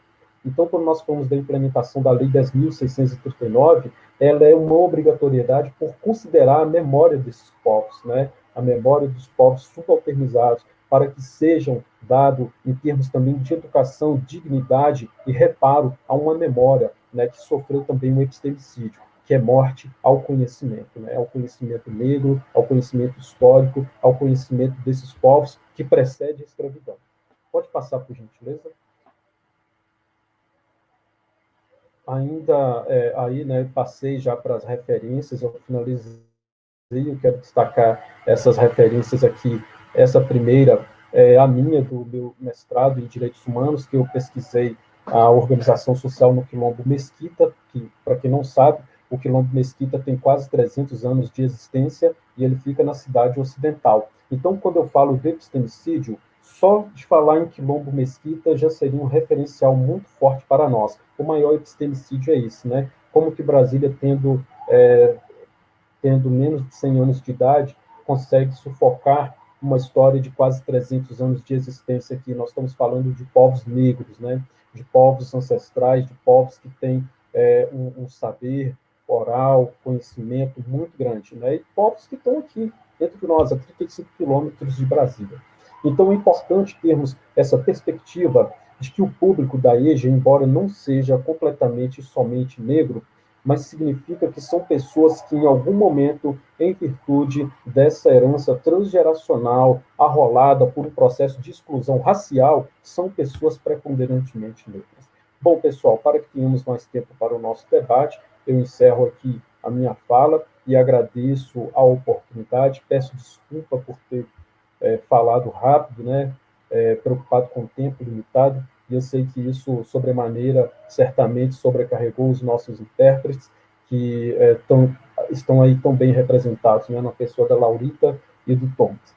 Agradeço o pessoal do Noturno, é uma oportunidade muito grande, né, de estar falando aqui para vocês e de puxar essas temáticas. É uma temática que eu, particularmente, tenho uma preocupação muito grande, né, porque eu só consigo filosofar com minha corporeidade, saindo desse âmbito do privilégio socrático da razão, né, que é uma episteme colonialista, que valoriza somente o pensar, né, penso, logo existo, e ele exclui a corporeidade da mulher, do negro, da criança, do idoso, do pobre, do gay, da lésbica. Então, é importante que tenhamos uma compreensão dessa corporeidade, que ela se expresse com sua totalidade e não fica condicionada a um conceito de existência apenas racional. Bom, muito obrigado. Então, eu passo a fala agora para o Renato, né, para organizar aqui a nossa curadoria de perguntas e respostas. Muito obrigado. Perfeito, Adi. Muito obrigado pela sua apresentação. Agradecemos aqui muito a sua fala, com esses dados que são super importantes para a gente conduzir esse tipo de debate, que hoje é urgente, né? Um assunto que não pode ficar de fora de nenhuma pauta quando se fala em educação, principalmente relacionada à EJA. Então, novamente, eu gostaria de agradecer tanto o professor Adeir quanto a professora Mardete pelas falas que foram tão ricas, que os nossos comentários no YouTube são repletos de elogios e agradecimento pelas explicações, pelos dados que vocês dois trouxeram para nós. Então, praticamente nenhuma pergunta foi feita, apenas alguns comentários. Um deles, por exemplo, eu vou ressaltar aqui, foi da Cláudia Regina de Souza. Ela diz: pena que com a juvenização da EJA, no caso, os idosos evadem. Isso, na verdade, é até um problema que a gente acaba encontrando em algumas escolas, é uma realidade, e aí eu gostaria até de aproveitar esse comentário da colega e abrir novamente a fala, tanto para a professora Mardete quanto para o ADI, se gostariam de comentar essa observação da colega Cláudia.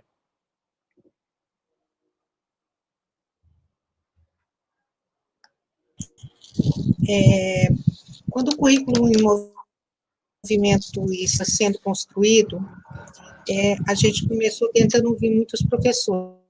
Na época, eu fazia parte de um experimento na CRE Santa Maria.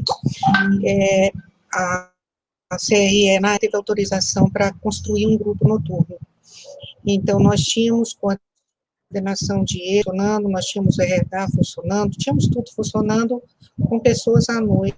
Então, qualquer um procurar a CRE, e a CRE ia às escolas naquele momento, porque tinha coordenador de idade suficiente só para isso.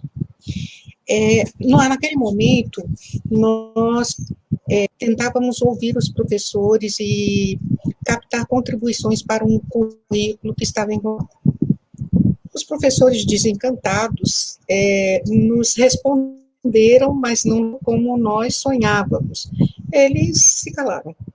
E aí, não tendo o que fazer muito em relação a isso, nós promovemos uma rodada de oitivas nas escolas. Nós íamos a equipe inteira para as escolas ouvir os alunos.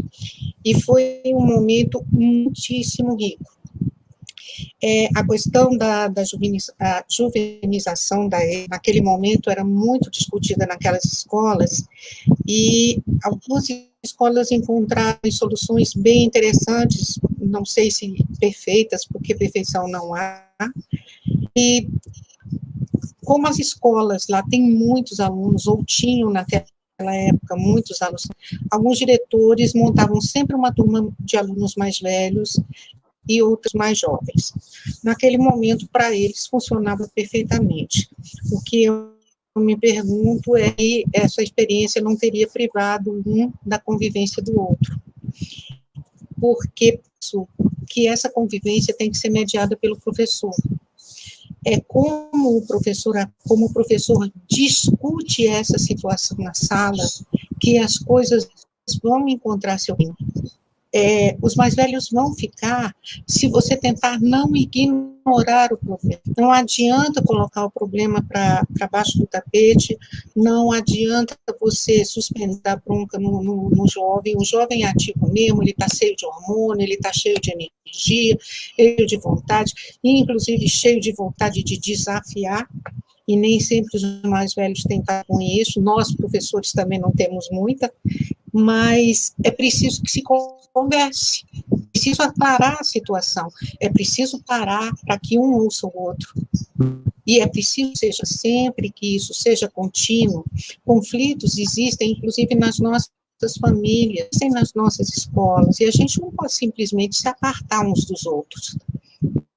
A solução é essa: a escola tem que discutir o assunto, tem que discutir, tem que acolher ambos os tipos, e eles têm que conviver, cada um tem sua riqueza, cada um tem sua idade. Eu vejo os meus alunos mais velhos, porque trabalho no primeiro segmento, quando chega o utente, eles são praticamente adotados, mas esses adultos não gostam muito da adoção, até que a gente começa a conversar e dizer o porquê cada um age daquela forma, e a coisa acaba funcionando. Isso vai continuar existindo? Vai, mas a gente tem que ter projeto para isso. Educação não é lugar para amador, gente, não é lugar para improviso. A gente tem instrumento de projeto, a gente tem que saber acumular, a gente encontra caminhos apontados aí na literatura, na experiência do outro. É possível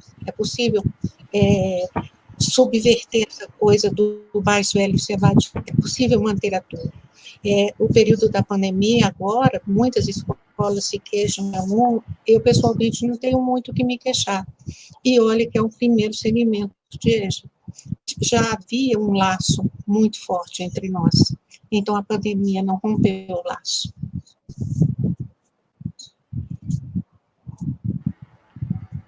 Renato, eu também gostaria de fazer... Obrigado, Marcelo. Eu também gostaria de fazer uma colocação. Gostei muito aqui da fala da Margarete. Ó, a Dandara aqui, minha filha, chegou agora. Peraí, deixa eu ficar aqui. Ela já está me chamando para contar a história, certamente. Contar a história não, para brincar. Tá, espera só um minuto.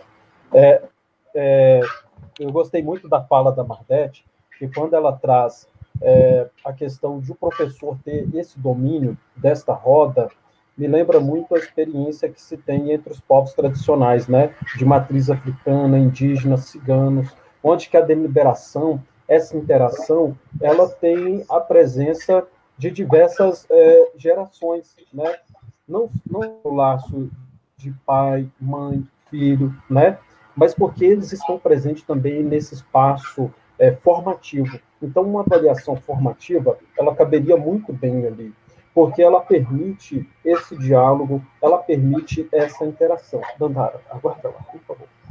Então, permite essa interação entre essas diversas gerações sem necessariamente ter que fazer uma apartação geracional, né? Ah, não, aqui são alunos mais velhos, ali são alunos mais novos, esses têm mais facilidades, aqueles têm mais dificuldades, né? Então, eu gostei muito da fala da Margarete, que reitero, que essa batuta, ela está na mão do professor, embora ele não seja um monopolizador, mas um articulador, né, que consegue fazer, que consegue ter essa percepção.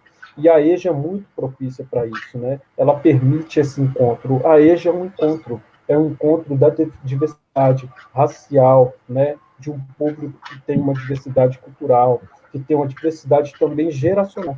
Então, realmente, não é um espaço para que teste-se amadorismos, né, e de ensaios, colocando em risco aquele vínculo afetivo que às vezes já é frágil daquela pessoa com a escola, né? Então é preciso se valorizar, né?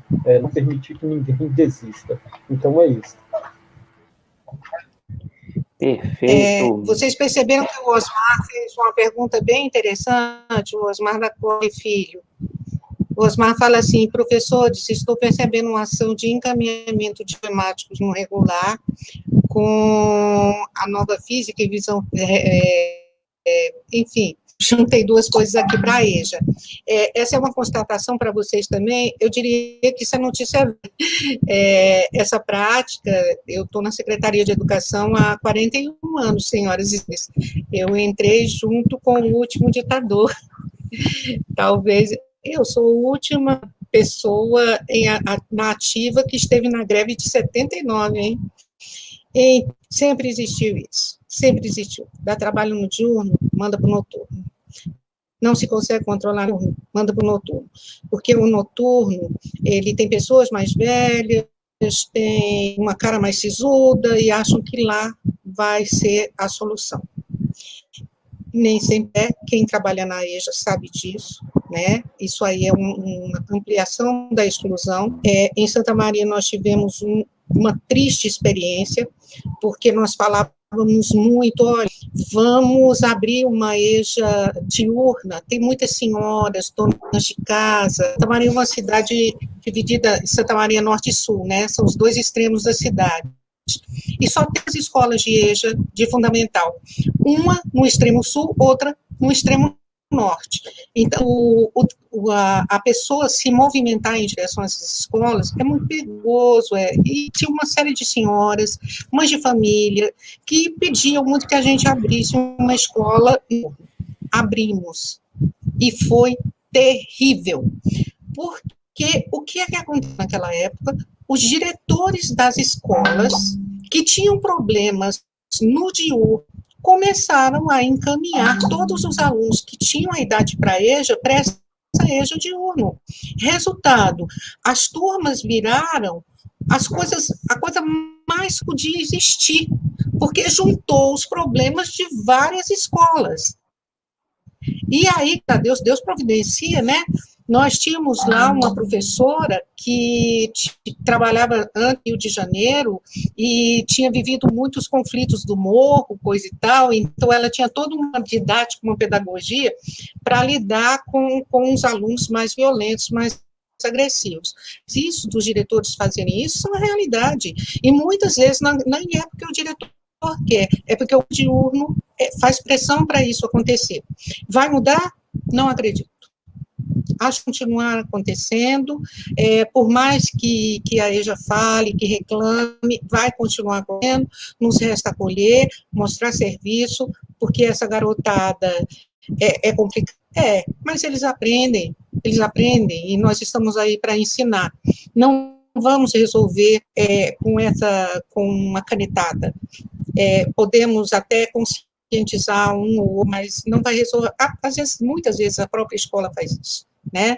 Ela pega os seus alunos, quando manda no noturno, e é muito comum também os professores do noturno escolherem um coordenador que tenha um perfil de disciplinador, que se mais disciplina do que pedagogia. Então, ele vira mais ou menos um sargento para botar moral na escola, né? Acontecer, gente, e é notícia velha, como eu disse. Exatamente, professora Mardete, eu concordo plenamente, tanto com as suas palavras quanto a do professor Adeir, que estão por dentro do assunto, conhecem a realidade, e para todos os colegas que trabalham no noturno, já sabem muito bem como isso funciona. Infelizmente não é uma prática nova, como a professora Mardete acabou de colocar, já é uma ação antiga.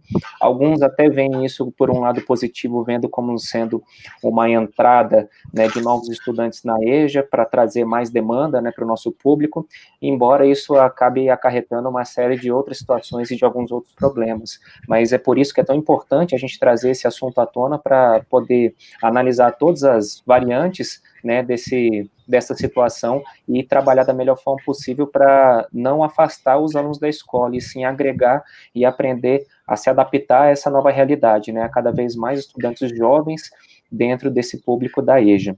Tanto que nesse mesmo assunto, né, uma outra colega, Denise, ela colocou no chat, né, a seguinte fala: o fato de voltar a estudar, que no caso seriam os estudantes que são, né, acabam apresentando problema, ou são reprovados, né, no sistema regular, eles acabam voltando a estudar no noturno, entram na EJA, e isso é uma forma de retorno, né, já diz que ele quer alguma coisa, apesar de todas as dificuldades, nunca é tarde para voltar a estudar, precisamos facilitar esse processo. Eu acho muito bom essa colocação, é muito boa essa colocação, exatamente para nos lembrar que não é apenas o caso de alunos problemáticos que são jogados à noite, né? A gente também tem muitas pessoas que realmente acabaram ficando fora do sistema, perderam a oportunidade por uma série de motivos, e acabaram encontrando na EJA a oportunidade de regressar à escola. Então, a gente também tem que entender que é necessário esse apoio, esse suporte, né, para abraçar e agregar esses alunos de volta ao sistema educacional. Além disso, pessoal, assim, tanto para o professor ADI quanto para a professora Mardete tomarem conhecimento, né, muitos elogios e agradecimentos no chat pelas falas dos dois, tá? Então, gostaria apenas de destacar alguns comentários, tópicos bem interessantes, falas pertinentes, melhor live da semana, parabéns, dados históricos importantes para contextualizar e identificar os alunos da EJA, parabéns, muito bom, professores desta live, muito esclarecedor os dois, maravilhoso, uma das melhores até agora, parabéns. Então, pessoal, nesse momento de agradecimentos, eu mesmo também gostaria, em nome de toda a equipe da Unieb, né, da Regional de Samambaia, da equipe do Noturno, agradecer a participação tanto do professor Adeir quanto da professora Mardete, pelas brilhantes falas e esclarecimentos. Acho que foi um momento muito rico para todos nós, e além disso, claro, com certeza, sem esquecer Laurita e Thomas, os nossos dois tradutores que trabalharam intensamente durante a nossa live, agradecer demais a presença de vocês, que contribuíram muito para o nosso momento, e deixo aqui as considerações finais, caso a professora Adeir e a professora Mardete queiram dar uma palavra final antes da gente fazer encerramento, fiquem à vontade. Quem começa? Pode conversar, professora Mardete, por favor. Eu tenho um sonho de que o GDF, importa muito quem vai ocupar o cargo, dê visibilidade à EJA. Eu sonho com uma chamada escolar na televisão e na rádio, uma chamada escolar feita por artistas, eu sonho com papel escola, é uma dificuldade até agora, ensino remoto, falta papel, eu prefiro mandar meu trabalho impresso na minha impressora, porque eu sei que o material da escola, o equipamento da escola não tem a qualidade e a capacidade necessária, eu quero apresentar atividades interessantes, atraentes, né? Não quero meu trabalho feito num duplicador, que o aluno que está sendo alfabetizado tenha que ficar lá com uma lupa, tentando adivinhar o que é que está escrito. Eu quero uma escolar decente. E quando esse aluno atender essa chamada escolar, porque eles estão nas ruas, estão nos postos de trabalho, que nós tenhamos as condições necessárias para acolher. Eu quero que um dia tenham que escolher centro de ensino médio, construir outro, só para atender este. Obrigada. Obrigado, professora Mardete. Professora Deir? Bom, Renato, eu agradeço a você, ao Leandro, a Mardete, a Laurita, ao Thomas, a todos, né, do Noturno que nos acolheram, assim, né, com uma amorosidade tão grande, com esses braços abertos, e é sempre bom essa interação, né, porque eu gostaria de contextualizar como que os próprios direitos humanos dentro da Secretaria de Educação, né, que tem mesmo essa cisão de diurno e o noturno, né, são escolas diferentes, às vezes no mesmo espaço, no mesmo prédio, em períodos diferentes, e infelizmente tem tratamentos diferentes, né, tem formas de trabalhar diferentes, e que por vezes subalterniza o noturno. E, inclusive, funciona como movimento de pressão a certos alunos, como se fosse expurgá-los para o noturno, como se fosse um ambiente ruim, um horário ruim, uma escola ruim, né? Então, isso também nós, colegas, né, enquanto categoria, precisamos modificar esse horário. Nós precisamos descondicionar isso. E é um espaço maravilhoso de trabalho, né, de puro afeto, puro amor, pura construção, como a gente percebe. E é por isso, buscando essa alma mesmo do que é a EJA, foi que nós buscamos a Mardete, né? Então, eu não conhecia a Mardete antes dessa segunda live que nós estamos fazendo junto, né? A primeira foi anteontem, e aí quando veio a proposta de fazermos essa formação de EJA e trazendo para a gente a demanda, eu falei, EJA e direitos humanos é carne e unha. Embora às vezes a gente não utilize essa temática, mas basta nós pensarmos que esse público é vulnerabilizadíssimo por diversas circunstâncias, por diversos fatores, por diversos momentos, por diversas instâncias, por diversas instituições, né? Então, EJA e direitos humanos e educação especial são as portas de acolhida para um público que passou por um tipo de padecimento muito alto, muito grande, e entrega vulnerabilidade, mesmo que essas vulnerabilidades sejam, em últimos termos, em certa medida, apenas pedagógicas, que não deixa de ser um fracasso, não deixa de ser uma retirada de direito em algum momento que essa pessoa passou e foi submetida. Então, assim, eu só tenho a agradecer, né, por essa temática e peço que fortaleça cada vez mais, né, independentemente da semana letiva temática, que a gente amplie esses espaços, que a gente discuta e que a gente inclua cada vez mais esses patamares que são subjugados nesse âmbito da Secretaria de Educação. Porque, às vezes, pensamos numa escola regular, uniforme, e essa escola parece que tem um setor, que tem um turno e que tem um local. E é preciso pensar a escola como um todo, né? Porque é uma política pública de inclusão de todos, não apenas do segmento. Bom, então, só tenho a agradecer a todos e todas. E muito sucesso e brilho puríssimo, né? Boa noite. Beleza, obrigado. Boa noite, professora Deir. Boa noite, professora Mardete. Gostaria também de aproveitar esse momento agora final para fazer os agradecimentos a todos os colegas, professores que sejam da Secretaria de Educação aqui do Distrito Federal ou de outras regiões, colegas que às vezes não trabalhem na Secretaria de Educação e que estão aí presenteando, nos presenteando com a presença nós tivemos a participação de praticamente todos os colegas de regionais aqui do Distrito Federal. Se eu fizer a leitura da lista aqui, posso até ser indelicado esquecendo algum, mas nós, né, identificamos a participação de todos. Nós tivemos aí uma presença massiva de colegas, né, até agora na nossa live. Chegamos a alguns momentos aí em torno de 170 pessoas participando, então isso para a gente é muito importante, isso é muito bom, e nesse sentido a gente gostaria até de convidá-los a se inscrever no canal da CRE de Samambaia, caso alguém ainda não tenha se inscrito, curta os nossos vídeos, assim como esse de hoje, né, a nossa live que foi tão rica e foi tão boa, né, com a participação dos nossos 2 colegas formadores.